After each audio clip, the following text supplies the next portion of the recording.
आता आठवड्यापूर्वी जेव्हा मी आजारी होते ना, तेव्हा 4 दिवस सलग मी केसच विंचरले नव्हते. अजिबात कंगवाच लावला नव्हता केसांना. तर केस खूप गळायला लागलेत आणि पातळ होत चालले. तर म्हणलं काही ना काहीतरी केलंच पाहिजे केसांसाठी.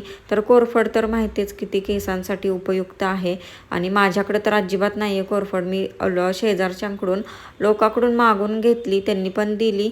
एकदम बारीक बारीकच पानं होती पण दिली. म्हटलं लोकांकडून किती अपेक्षा करायची. घेतल्यानंतर स्वच्छ धुतली आणि कट करून मिक्सरला लावली. त्याचं पाणी काढलं आणि मग ते स्प्रे बॉटलमध्ये टाकलं. त्याच्यामध्ये थोडंसं कोकोनट ऑइल टाकलं आणि मग असं डोक्यावरती सगळं स्प्रे करून घेतलं आणि राहिलेल्या कोरफडीचं म्हणलं तेल करून ठेवावं, कशाला वाया घालवायचं. ॲलोवेराचे खूप फायदे आहेत केसांसाठी. तर इथं तेलामध्ये कांदा, कढीपत्ता, मेथीदाणे आणि कोरफड टाकली आणि त्याचं तेल करून ठेवलं. आता मला आठवडाभर काही टेन्शन नाही तेलाचं. तर तुम्ही पण हे नक्की ट्राय करा आणि व्हिडिओला लाईक करा, सबस्क्राईब करा. बाय.